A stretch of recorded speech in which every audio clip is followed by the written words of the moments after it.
जय गुरुदेव जय जगन्नाथ ज्ञान विज्ञान और प्रज्ञानर अभिनव रूप रोमंथन को आपण समस्त को स्वागत करुछि मु गुड्डी। दर्शक बंधु छोट छोट कथा जहाँ आपणक जीवन में आनीदेव परिवर्तन आपणकर जदि रोग होउछि से रोग को केमिति आपण दूरेकी रखिपारे तापाई कौन करिवार आवश्यकता रही से शरीर को लेकिन हो बा आपण रहुतबा परिवेश को लेकिन हो से विषय गत अध्याय आपण मैंने जानवा पाउथले आज जानबे किछि नुआ कथा सेतपे प्रथमे स्वागत करिबा आपण समस्तंकर प्रिय रेकी मिशन र प्रतिष्ठाता तथा विज्ञानी गुरु गुरुदेव श्री संत महोदय को गुरुजी आपण काम कार्यक्रम को स्वागत। जय गुरुदेव। जय गुरुदेव। गुरुजी गत अध्याय आपण बुझाउथिले जे घरर जो आसबाब पत्र हो बा छोट मोट जिनस जहाँ को नेकी विभिन्न समय रे आमे जानि न थाउ किंतु ताहा हमको रोग आड़ी की टाणी नहीं आज कथा केउठु आरंभ करिवे। आमे जो एनवायरमेंटल फैक्टर कथा चर्चा करूचे आमे बाह्य कथा चर्चा कले एबे चर्चा करूचे घर भीतर परिवेश कौन रहिबा दरकार बा घर भीतर परिवेश एमिति हवा दरकार जहाँ आमको रोग मुक्त करिवो से विषय आमे चर्चा कला बेले गृहपालित पशु कथा चर्चा कले व्यक्ति मानकर कथा चर्चा कले एबे चर्चा करूचे घर भितर अन्यान्य कथार विषय बा जहाँ आमको रोग करैबार कारक होता से कारक आमे चर्चा कले आसवा पत्र विषय। तेणु जितेबले भी आमे आसवा पत्र बाछुचे सेतेबले आमे चिंता करबा दरकार जे आमर को पदार्थ प्रति आमर पड़ुची बा न पड़ुची कौन सी पदार्थ सहित जदि आमर केमिकल रिएक्शन बा केमिकल बॉन्ड सठिक न हुए ताले आम भितर गोटे प्रतिक्रिया सृष्टि हो। तो आसवा पत्र पर यदि रोगर कारण जहाँ आम कौचे रोषशाला बा रोषेई घर ही अनेक रोग सृष्टि हुए जमती आम चर्चा करुले असर्पा कथा बा कॉकरोच एलर्जन कथा ठीक सेमती अनेक पदार्थ एमिति अच्छी जहाँ आम रोषशाला व्यवहार करुचे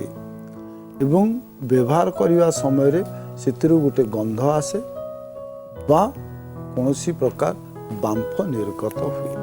जमती आम विभिन्न तेल व्यवहार करुचे तेलरू किछि बांफ होइकी वायुमंडल मिसे मु अनेक जनकर ता प्रति गोटे एलर्जिक थाए से एलर्जिक फैक्टर काम करे यदि बारंबार से प्रकार पदार्थ आम व्यवहार करूँ से परिवार भितर जो माने अछंती सेमानंक ऊपर तार कुप्रभाव पड़े। तेणु रोषशाला रोषेई जितेबाला कर आम ध्यान दवा दरकार जे को पदार्थ को आम प्रस्तुत करने समय अन्य मानक ऊपर तार कुप्रभाव पड़ुची से पदार्थ को आस्ते आस्ते व्यवहार दूरेबा बा से पदार्थ व्यवहार करने समय गोटे आकट अवलंबन करवा जमती से धुआं को घर भीतर को प्रवेश न करू जो आगुरी आम चिमिनी करुले रोषशाला जहाँ पूर्व विद्या बा रोषशाला को एमिति जगार करा जाउथला जो स्थानर चुंबकीय आकर्षण शक्ति बहुत कम थाए जहाँ द्वारा आकर्षित होइकी लोक जानती नहीं। आमे बहुत गुड़े जगह देखी जमी गोटे मंदिर करे मंदिर रे स्वतः प्रभुता आकर्षित होइकी लोक जाउछंती कहीं जाउछंती ना एठी पुणी वास्तुशास्त्र कथा पड़ी बा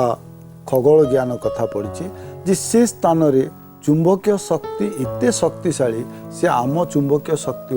उपरे तार प्रभाव पड़े और आमको आकर्षित करे। जिते आम कौन घरर अग्निकोण कथा कहू से अग्निकोण रे चुंबकीय शक्ति अन्य जेकोसी जगह अच्छी से स्थान अपेक्षा चुंबकीय शक्ति बहुत कम था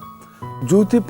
बहुत कम आम आकर्षित हो रोषशाला भितर को यदि व्यवहार दृष्टि आम देखू जड़े दिज दायित्व संपन्न करने खुशी रे कई रोषशाला भितर को जानती ना जमी आम विश्राम नवापाई बसी जाऊे निजर शोवा कक्ष को बसिकी 5 जन सहित कथा बेले बैठक खाना बसी जाऊे बा एमती मन हेले बैठक खाना बसी जाऊे आम शोवा घर को पशि जाऊे सेमती कौन सी कारण न थाई आम रोषशाला को जीवाई केवे इच्छा प्रकाश करें कहीं ना ता पछरे भी विज्ञान रही जो वास्तुशास्त्र अनुसार निर्धारित करा जाइछि दक्षिण पूर्व कोण बा अग्नि कोण रे आम रोषशाला करवा दरकार जितेबाला अग्निकोण रे रोषशाला होची सी जगार कौन होची ना चुंबकीय शक्तिर आकर्षण बहुत कम था तेणु आम आकर्षित होइकी जाऊने ଏବଂ ରୋଷେଇରେ ବ୍ୟବହାର ହେଉଥିବା ପଦାର୍ଥର ବ୍ୟବହାରରୁ ଆମେ ନିଜକୁ ଦୂରେଇ ରଖୁଛେ। ତେଣୁ ରୋଷଶାଳା ଘର ଭିତରେ ଯେଉଁ ଆମେ କହିଲେ ଇନଡୋର ଏନଭାୟରମେଣ୍ଟ କଥା, ଇନଡୋର ଏନଭାୟରମେଣ୍ଟ ଭିତରେ ଆର ମଧ୍ୟ ଚର୍ଚ୍ଚା କରିବା ଦରକାର ଏବଂ ଆମେ ସ୍ଥାନ ନିରୂପଣ କରିବା। ସ୍ଥାନ ନିରୂପଣ ସହିତ ଯେଉଁ କହିଲେ ଯେ ଚିମିନି, ଯେ ଯେଉଁ ଧୂଆଁ ଗୁଡ଼ିକ ନିର୍ଗତ ହେଉଛି, ସବୁବେଳେ କ'ଣ ହେଉଛି ଧୂଆଁର ଗୁଣ ହେଉଛି ସେ ହାଲକା ବା ସେ ଊର୍ଦ୍ଧ୍ୱଗାମୀ ହୁଏ। ଘର ଭିତରକୁ ଯଦି କୌଣସି ଜାଗାରେ ବାଧା ସୃଷ୍ଟି ହୁଏ ତାହେଲେ ସେ ଘର ଭିତରକୁ ପ୍ରବେଶ କରେ। ତ ଆମେ ଏମିତି ବାତାୟନ କରିବା ଉଚିତ ବା ପବନକୁ ଏମିତି ଯିବାର ବାଟ ଦେଖେଇବା ଦରକାର ଯାହା ଊର୍ଦ୍ଧ୍ୱମୁଖୀ ହେଇଯିବ ଏବଂ ଯେତେବେଳେ ବାୟୁମଣ୍ଡଳରେ ବା ଗୋଟେ ଖୁବ୍ ବୃହତ୍ ସ୍ତରରେ ସେ ମିଶିଯାଏ ସେତେବେଳେ ସେ କ୍ରିୟାହୀନ ହେଇଯାଏ ଏବଂ ଯାହା ଆମେ କହୁଛେ ନ୍ୟୁଲିଫାଏ, ତାର ରିଆକ୍ସନ୍ ସମ୍ପୂର୍ଣ୍ଣ ଭାବରେ ତାର ପ୍ରତିକ୍ରିୟା ନିଷ୍କ୍ରିୟ ହେଇଯାଏ। ତେଣୁ ରୋଷଶାଳାରେ ଆମେ ସୁବନ୍ଦୋବସ୍ତ କରିବା ଦରକାର। ରୋଷ ସମୟରେ ନିର୍ଗତ ହେଉଥିବା ବାମ୍ଫ ହେଉ ବା ଖାଦ୍ୟ ପଦାର୍ଥର ଗନ୍ଧ ହେଉ ସବୁଗୁଡ଼ିକ ଊର୍ଦ୍ଧ୍ୱଗାମୀ ହେଇଯିବ, ଯାହାଦ୍ୱାରା ଆମେ ଗୋଟେ ସୁସ୍ଥ ପରିବେଶ ଘର ଭିତରେ ସୃଷ୍ଟି କରିପାରିବା ବା ଯେଉଁ ପରିବେଶର ଚାପା ଦ୍ୱାରା ଆମକୁ ରୋଗ ସୃଷ୍ଟି ହେଉଛି ସେ ରୋଗରୁ ଆମେ ନିଜକୁ ଦୂରେଇ ପାରିବା। ଇଏ ହେଉଛି ଏନଭାୟରମେଣ୍ଟ କଥା ବା ପରିବେଶ କଥା। ପ୍ରଥମେ ଘରର ବାହାର ପରିବେଶ, ତାପରେ ନିଜ ଶରୀରର ପରିବେଶ ଏବଂ ତୃତୀୟରେ ନିଜ ଘରର ପରିବେଶ। ଯଦି ଏ ତିନୋଟି ପରିବେଶକୁ ଆମେ ସଠିକ୍ ଭାବରେ ରଖିପାରୁ ବା ଆର ଦାୟିତ୍ୱ ସଠିକ୍ ଭାବରେ ଆମେ ବହନ କରୁ ତାହେଲେ ଆମ ଶରୀର ରୋଗମୁକ୍ତ ରହିବ। ଆମେ ଗୋଟେ ସୁସ୍ଥ ମାନସିକତା ଭିତରେ ଆମେ ସମାଜ ଭିତରେ ବଞ୍ଚିପାରିବା। ତ ଏ ତିନୋଟି ଫ୍ୟାକ୍ଟରକୁ କେବଳ ଯେ ଶ୍ୱାସ ରୋଗ ପାଇଁ ଚର୍ଚ୍ଚା କରୁଛେ ଯେ ଶ୍ୱାସ ପାଇଁ ଆବଶ୍ୟକତା ତାହା ନୁହେଁ, ଅନେକ ଏମିତି ମାନସିକ ରୋଗ ମଧ୍ୟ ଅଛି, ଅନେକ ଶାରୀରିକ ରୋଗ ଅଛି ଯାହା ଏ ପରିବେଶ ଉପରେ ହିଁ ନିର୍ଭର କରେ ବା ଏ ପରିବେଶ ଦ୍ୱାରା ପ୍ରଭାବିତ ହୁଏ। ତେଣୁ ପରିବେଶକୁ ଯଦି ଆମେ ସୁରକ୍ଷା ରଖିବା ବା ପରିବେଶକୁ ଯଦି ସୁନ୍ଦର ରଖିବା ତାହେଲେ ଆମ ଶରୀର ନିରୋଗ ରହିବ। ତେଣୁ ଯେକୌଣସି କାର୍ଯ୍ୟ କରିବା ପୂର୍ବରୁ ପରିବେଶ ଉପରେ ଧ୍ୟାନ ଦେବା ନିହାତି ଆବଶ୍ୟକ। ଗୁରୁଜୀ ଆପଣ ବୁଝାଉଥିଲେ କିପରି ପରିବେଶକୁ ଭଲ ଭାବରେ ରଖିବାର ଅଛି ଯାହାଦ୍ୱାରା ରୋଗ ଆମ ପାଖକୁ ଆସିପାରିବ ନାହିଁ। ତେବେ ଆଉ କ'ଣ ବୁଝିବାକୁ ଚାହିଁବେ? ଯାହା ଆମେ ଚର୍ଚ୍ଚା କରୁଛେ ଯେ ଫ୍ୟାକ୍ଟର ବା କେଉଁ କାରଣ ପାଇଁ ଶ୍ୱାସ ଆମକୁ ହେଇଥାଏ ବା ଶ୍ୱାସ ହେବାର ସମ୍ଭାବନା ଥାଏ। ଯଦି ଆମେ କାରଣ ଜାଣୁଛେ ଯେ ଆମେ ଚିକିତ୍ସା କଥା ପଛରେ ଚର୍ଚ୍ଚା କରିବା, କିନ୍ତୁ ଯଦି ଆମେ କାରଣ ଜାଣୁଛେ ତାହେଲେ ଆମ ହାତରେ ନିରାକରଣ ଅଛି ଏବଂ ଆମେ ରୋଗରୁ ନିଜକୁ ବଞ୍ଚେଇ ପାରିବା ବା we can follow the preventive system। ରୋଗ ହେବା ପୂର୍ବରୁ ଆମେ ନିଜକୁ ପ୍ରତିକାର ଆମେ କରିପାରିବା। ସେଥିପାଇଁ ଆମେ କାରଣ କଥା ଚର୍ଚ୍ଚା କରୁଛେ। ତେଣୁ କାରଣ ଗୁଡ଼ିକୁ ମଧ୍ୟ ଯେତିକି ନିରାକରଣର ଆବଶ୍ୟକତା ଅଛି, ଯେତିକି ଚିକିତ୍ସାର ଆବଶ୍ୟକତା ଅଛି, ସେତିକି କାରଣ ଜାଣିବାର ମଧ୍ୟ ଆବଶ୍ୟକତା ଅଛି ଯଦି ଆମେ ସୁସ୍ଥ ଶରୀରଟେ ଗଠନ କରିବା ପାଇଁ ଚାହୁଁଛେ। ତାର ପୁଣି ଆମେ ଯାଉଛେ ଯେ ଶ୍ୱାସର କାରଣ କ'ଣ ବା ଫ୍ୟାକ୍ଟର କ'ଣ, ଯାହା ଆମେ କହୁଛେ ଯେ ଶ୍ୱାସଜନିତ କୌଣସି ବାଧା ବା ଆମର ଯେଉଁ ଗ୍ରହଣ କରୁଛେ ଶ୍ୱାସକ୍ରିୟା କରୁଛେ ତା ଦେହରେ ଯଦି କୌଣସି ପ୍ରୋବ୍ଲେମ୍ ରୁହେ ତାହା ଶ୍ୱାସ ନହେଲେ ମଧ୍ୟ ଆଗକୁ ଶ୍ୱାସ ରୋଗ ହେବାର କାରଣ ହେଇପାରେ। ସେ ଯେଉଁ କାରଣକୁ ଦୂର କରିବା ଦରକାର। ଗୋଟେ ଭାଇରସ୍ ଏମିତି ଅଛି ଯେଉଁ ଭାଇରସ୍ର ପ୍ରଭାବରେ ଯାହାକୁ RSV ବୋଲି କହୁଛନ୍ତି, ଯେଉଁ ଭାଇରସ୍ର ପ୍ରଭାବରେ ଆମକୁ କ୍ରୋନିକ୍ କୋଲ୍ଡ ବା ଦୀର୍ଘସ୍ଥାୟୀ ଥଣ୍ଡା ରୋଗ ଆକ୍ରାନ୍ତ କରେ। ଯଦି ସେ ଭାଇରସ୍ ଆଫେକ୍ଟ କରୁଛି ତାହେଲେ ଆମକୁ ଦୀର୍ଘ ଦିନ ଧରି ତାହେଲେ ଆମକୁ ଶ୍ୱାସ ରୋଗ ହେବ। ସେ ରୋଗରୁ ମୁକ୍ତ ରହିବା ପାଇଁ ଆମକୁ ସେ ଜୀବାଣୁଠୁ ଦୂରେଇ ରହିବା ଦରକାର, ସେ ଭାଇରସ୍ଠୁ ଦୂରେଇ ରହିବା ଦରକାର। ତ ସେ ଭାଇରସ୍ଠୁ ଦୂରେଇବାର କାରଣ ଆମେ ଯଦି ଗୋଟେ ଆକଳନ ନେଉ 50% ବା 50% ଲୋକ ଯେଉଁମାନେ ହୁଇଜିଂ ବା ନିଶ୍ୱାସ ନେବା ସମୟରେ କଷ୍ଟ ହୁଏ, ଯନ୍ତ୍ରଣା ହୁଏ ବା ନିଶ୍ୱାସ ସମୟରେ ଶବ୍ଦ ସୃଷ୍ଟି କରନ୍ତି, ତାହେଲେ 50% ବ୍ୟକ୍ତି କେବଳ RSV ବା ଏଇ ଭାଇରସ୍ ଦ୍ୱାରା ଆକ୍ରାନ୍ତିତ ହେଇଥାନ୍ତି, ଯାହାକୁ ଆମେ କେତେବେଳେ ଭୁଲରେ ଭାବୁ ଯେ ଶ୍ୱାସ ହେଇପାରେ। କାରଣ ଶବ୍ଦକୁ ଆମେ ଯେତେବେଳେ ଅନୁଧ୍ୟାନ କରୁ ସେତେବେଳେ ଭାବୁ ଯେ ଏ ଶବ୍ଦ ସୃଷ୍ଟି କରୁଛି, ତେଣୁ ଶବ୍ଦ ସୃଷ୍ଟି କରୁଛି ମାନେ ଏ ଶ୍ୱାସ ହେଇପାରେ। तेणु 50% कारण होची भाइरस। यदि श्वास रोगी मानू देखा 80% श्वास रोगी केवल RSV द्वारा आक्रांतित हो they are converted to asthma. आमर श्वास नली जनित कौन जदि इन्फेक्शन हुए ताले ये कन्वर्टेड हवा रूपांतर हवापाई श्वास रोग हूँ सबुठु श्रेष्ठ कारण बा इज द इम्पोर्टेंट फैक्टर। तो ये जो थंडा जनित रोग होची थंडा पाई होची जो अनेक लोक चिंतित एवं आस्थमा रे जिते कन्वर्ट हो जाउची सेते अनेक जंत्रणा मध्य दउची। श्वासक्रिया केवल नुहे अनिंद्रिता मध्य ए रोगर गोटे पार्श्व प्रतिक्रिया एवं से बहुत लोक कष्ट स्वीकार करने को पड़ुची। से माने सोई पारुना सठिक भाव में विश्राम नहीं पारुना तेणु दुर्बलता अनुभव करुचंती। सो वीकनेस बा दुर्बलता राति रे सुख निद्रा न हवा एवं श्वासक्रिया रे जंत्रणा हवा ये होची हमर RSV भाइरस जो अच्छी से भाइरस रो इफेक्ट रे होची। तो आदिरु मुक्ति पाइबा पाई हमको निहाती आवश्यक किंतु जानिबा केमिति जो अनेक गुड़े परीक्षा निरीक्षा अच्छी पैथोलॉजिकल टेस्ट अच्छी। पैथोलॉजिकल टेस्ट जिते आम करवा से आम जापर जे प्रकृत में आमको भाइरस रे आम संक्रमित होइछे ना श्वास रोग होइछे। यदि प्राथमिक स्तर रे आम देखुचे जे नाई श्वास रोग बा थंडा रोग जनित कष्ट आमको अच्छी से थंडा पाई आम जो विभिन्न उपाय सब चर्चा करिचे से उपाय को निजर करवा दरकार। जमती आम कहूचे जे थंडा होची बा नाकरे थंडा कहीं कहूची ना जिते भाइरस एफेक्ट करुची से नाक भितर थिबा म्यूकस से म्यूकस रे कौन होची ना एंटीबॉडी रहूना बा श्वास जो पवन आम ग्रहण करुचे से पवन को विशोधन करिवार जो शक्ति विशोधन करिवार जो क्षमता से क्षमता ह्रास होची। प्रथमे आम कौन करवा ना प्रथमे देखा जे सी भाइरस द्वारा आक्रांतित हेले आम नाक भितर जो म्यूकस फॉर्मेशन होची तार केमती आम बढ़ेवा रेजिस्टेंस पावा एवं रोग प्रतिरोधक शक्ति केमती वृद्धि हम। तो आमको नेजल पैसेज क्लियर करवा दरकार जो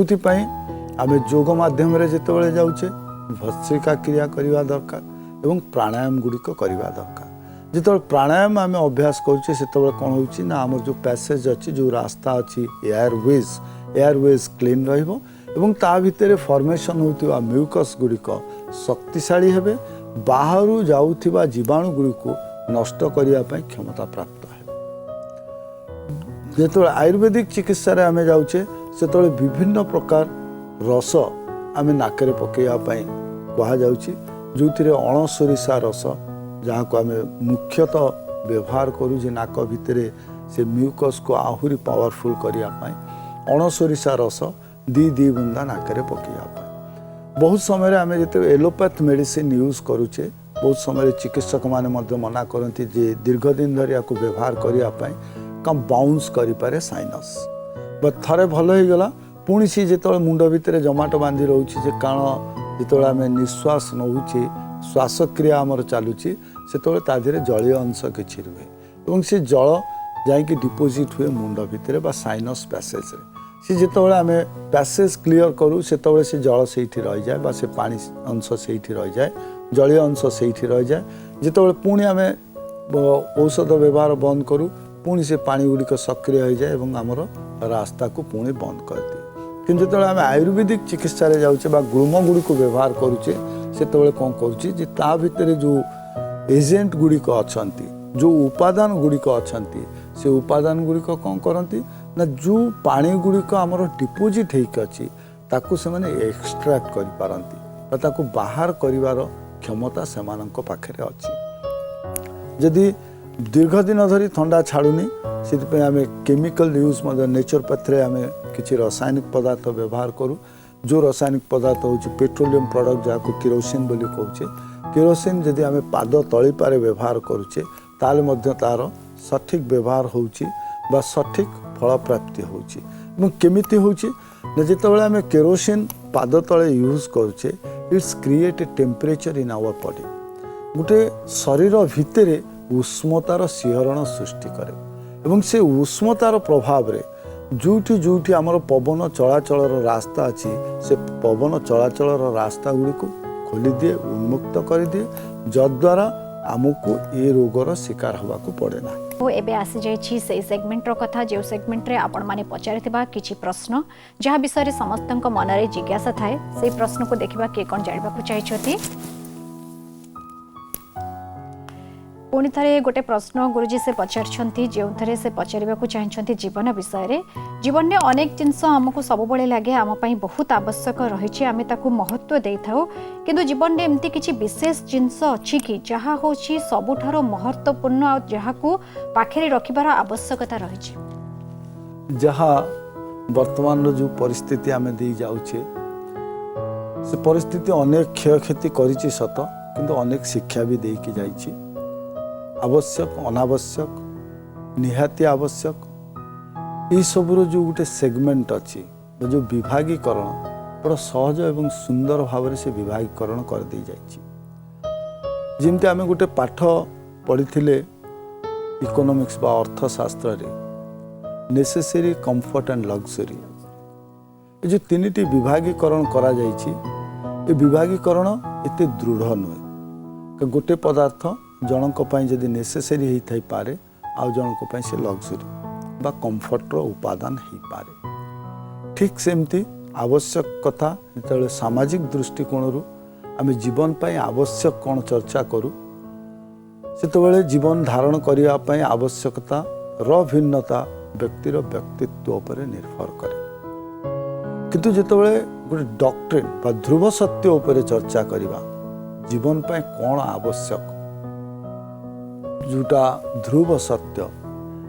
जीवन पाई जीवन आवश्यकता अच्छी से जीवन कौन से जीवन हूँ प्राण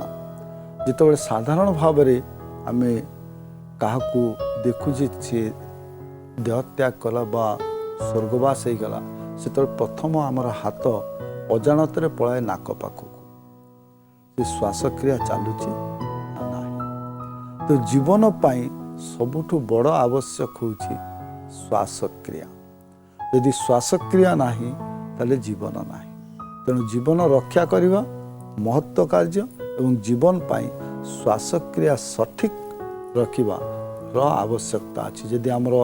प्राण शक्ति संचारित न होउची यदि हमर श्वासक्रिया संपादित न होउची ताले हमर जीवन नाही हमु कोन कह जिवो जे मृत तेणु जीवन रो सबुठु बड़ आवश्यक होची कौन ना प्राण तापरे जितेबाला आम प्राण को आउ टिके सुरखुरु भाव में संपादित करने चाहूँचे धर्म अनुसार धर्म को यदि आखि आगे रखुचे पुरातत्व विज्ञानी कथा कहूचे से कौन दरकार होची अन्न एवं से अन्न किए दौची जे ये पुणी 5टी आवश्यकता अच्छी जीवन पाई 5टी आवश्यकता आध्यात्मिकतार आवश्यकता एवं सामाजिक आवश्यकता को लेकिन आम चर्चा करुचे प्रथम आवश्यकता जीवन पाई जीवन द्वितीय आवश्यकता जमती आम कहले संसार को आसिले 5टी गुरुंकर आवश्यकता अच्छी माता गुरु पिता गुरु अन्न गुरु शिक्षा गुरु दीक्षा गुरु ये जो 4 गुरु को छाड़ी मुख्य गुरु जहाँ को आम अन्न गुरु कहले अर्णर आवश्यकता अच्छी से अन्न कौन जीवन पाई सूर्य रश्मिर आवश्यकता अच्छी यदि सूर्यंकर किरण न पड़ी सूर्यंकर किरण यदि अनुपस्थिति रुहे ये सृष्टि रे ताले ये सृष्टि संपूर्ण लुप्त हो संपूर्ण भाव रे विनाश हो तेणु द्वितीय आवश्यकता जहाँ आम धर्म दृष्टि देखुचे आध्यात्मिक दृष्टि देखुचे बा शरीर जो गठन होती शरीर गठन दृष्टि देखुचे केवल जो मनीष नुहे प्रत्येक पदार्थ भितर जीवन सत्ता नष्ट हो प्राण सत्ता नष्ट हो यदि अर्ण गुरुंकर कृपा न हुए बा अर्ण गुरु होउचंती आमे साधारण भाव में भावुजे अर्ण अर्थ केवल आम भात को बुझुचे जे भात खाइबा दरकार नुहे भात न खाई मध्य एमिति अनेक उदाहरण अच्छी लोक बंचुंट अन्न ग्रहण नक अनेक जीव अच्छा जमी आम वृक्षलता कथा कहू जे सेमानकर कौनसी प्रकार रोषेई करिवार प्रक्रिया नाही रोषेई करिवार प्रक्रिया तांको पत्र भितरे तेणु ता पत्र को कहा जाए रोषशाला एवं से कोठु शक्ति आहरण करती किछि माटीरू किछि आकाशरू किछि सूर्यंकठू तो मनीषर आवश्यकता द्वितीय आवश्यकता अन्नगुरुर आवश्यक बा सूर्य किरणर उपस्थिति रे ही आम जीवन रही पारिबो तृतीय आवश्यकता शरीर ज्ञान को नहीं बा आध्यात्मिक चेतना को नहीं बा इनर इंजीनियरिंग को नहीं कि जे पांचटी तत्वर आवश्यकता अछि खाली अन्नगुरुर आवश्यकता हेले हब नाही ताकू रूपांतर करिवा पाई बा शरीर रे से शक्ति को आधार करी बल सृष्टि करिवा पाई पांच तत्वर आवश्यकता अछि जलर आवश्यकता अछि भूमिर आवश्यकता अछि अग्निर आवश्यकता अछि वायुर आवश्यकता अछि और आकाशर आवश्यकता अछि तृतीय जहाँ आम पाई निहाती दरकार से होछि हमर पंच तत्व एवं आठु जितेबाला आम बाहरी आसचे आम सामाजिक प्राणी हो जाइए बा सामाजिक प्राणी भाव में आम विवेचित होचे से आम कौन कहचे जे आमको तीनिटी पदार्थर आवश्यकता अछि जीवन धारण जिते मृत आम रोचे से कपड़ार कौन आवश्यकता पड़ूना जिते जड़े मृत होची से खाद्यर आवश्यकता ना जिते जड़े मृत होची ताको घरे नुहे श्मशान आवश्यकता पड़े तो जीवन रखिबा पाई तीनोटी आवश्यकता अछि गोटे होची खाद्य गोटे होची रहिबा पाई घरर आवश्यकता एवं तृतीय आवश्यकता होची आवरणर बा पोशाकर तो ये होची सामाजिक आवश्यकता तो इतिकी आवश्यकता होची आवश्यक it is necessary for life and other things what we are using it may treated as comfort or may treated as luxury तो आम नेसेसरी बा जीवन धारण करने जीवन पाई यही पदार्थर आवश्यकता निहाती अच्छी आज्ञा गुरुजी जनरली आम सब भावी था जे महत्वपूर्ण माने आम भावी था मटेरियलिस्टिक वर्ल्ड जेहेतु रोचु से सब जिनसर आवश्यकता रही कि आम के भावुना जे तत्वर आवश्यकता रही आध्यात्मिकता दिगरे कौन कौन आवश्यकता रही बहुत सुंदर कथा आज अध्याय पे बहुत बहुत धन्यवाद जय गुरु जय गुरु दर्शक बंधु एमती अनेक कन्फ्यूजन थाए आम मनरे आम जाना चेष्टा करता जिनसटी को किंतु सतरे जानी पारि न थाउ जदि एमिति किछि कन्फ्यूजन अछि मनरे प्रश्न अछि कोनोसी भी कथा को नेकी हो ताहले आपण माने से कथा हमको चिठी जरिया लिखि पारिबे हमको चिठी लिखिबार ठिकाना हेउछि रोमंथन प्रार्थना टीवी मार्फत ओडिशा टेलीविजन लिमिटेड चंदका शिल्पांचल Patia plot number N28/31 Bhubaneswar 751024 Odisha चिठीर अपेक्षा रहिलु पुणी देखा हम रोमंथन रे से पर्यंत विदा दियंतु जय गुरुदेव